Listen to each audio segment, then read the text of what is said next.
George Porter, wrestling here again at the Masters Nationals. How's it been going for you? Did you do both styles this year? Yeah, did both styles. I won in Greco. Yesterday, started with freestyle. Went 1-1.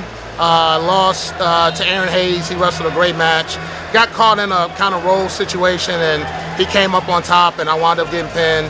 Not happy about it, but hey, this is wrestling. I came here to get some matches in, work on some different things, get some time in on the mat before Worlds in Croatia, and now I'm back here today, and I got one more match against my good friend that I've known for almost 30 years, Tyrone Abercrombie. Yeah, no, I remember typing your names, both of you guys, for a long time, right? Yep. Why you keep going with this? Is it as fun as it was when you first joined the circuit? It's actually a bit more fun. You know, when you're in your 20s and full of life and thinking that, you know, you're the hot stuff, trying to be a little, it's trying to be a little PG here, but you know, you're thinking that, you know, you're hot stuff and you get it handed to you, you know, at that senior level, it kind of leaves you a little bit unfulfilled. And so when the opportunities like this come up to win a national title and to go on a world team and to go internationally and compete, once I got a taste of that, I've been in it with both feet. How much time do you spend on training, especially for an event, right? Oh boy, that's a good question. I usually do about an 8-week camp, but you know, in between competitions, if I'm not in a camp, I help out at American Top Team, so I kind of help the heavyweight fighters get ready for a fight. I help them with their wrestling skills, along with Steve Mako and Mo Lual. So I'm in a really good situation just to kind of keep myself peaked out. Yeah, Florida has all kinds of people coming in. Yeah. Not just American wrestlers, probably people coming in just to live there from around the world. Absolutely. And you have a connection now with the fighting community too, huh? Yep, absolutely. They're like brothers with a different style, right? Yeah, man. You know, it's always. I had to laugh one day. I was sitting in a sauna, and everybody in the sauna was speaking a different language, but wasn't nobody speaking English. And I'm just sitting in there laughing, and they looked at me and said, "Coach, what's funny?" I said, "You guys, ain't none of y'all talking English," and I'm loving it. I'm absolutely loving it. So no, I really embrace change and diversity, and you know, Top Team definitely provides that. So speaking of international athletes, we got a ton here. Yeah, man. Like that? Does 10 that countries. Make it even better to have these guys coming in? It does. You know, we've been talking about having world championships here. You know, the affordability is kind of a thing that, you know, you get concerned about because, you know, just the dollar and, you know, other resources and things like that in America is usually more expensive. But we had 10 countries that came. And so it's like a mini world championships to us.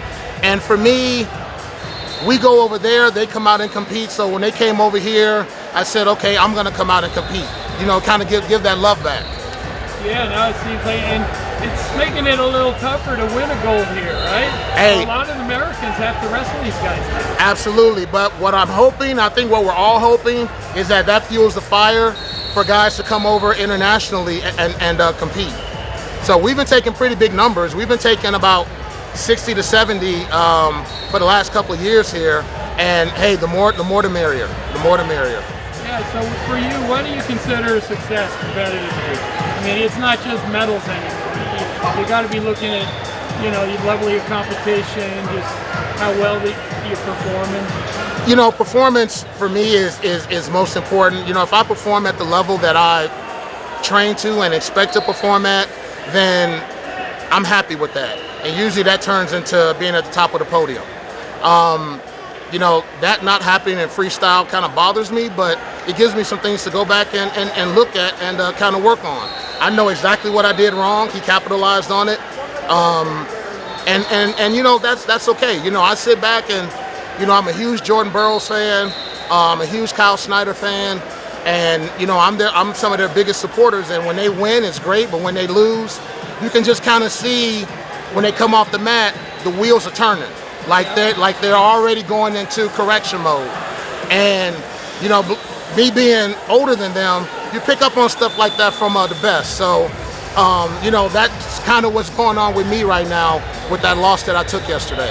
And when I'm around all the guys competing in this tournament, it seems seems like a family reunion sometimes. Oh man, it's such a brotherhood, man. I hadn't competed here in a couple of years, and I'm like, as nationals, I'm good. And I decided to come out and just to see these guys again. I've been going through some stuff personally. I lost my sister back in August, right before Worlds, breast cancer. Shout out to all the breast cancer survivors, man. I love y'all. Another fraternity brother of mine, good friend of mine, he passed away earlier this year. And so being around these guys, this is medicine to me. And I'm not gonna cry here, but this is medicine to me. This is good.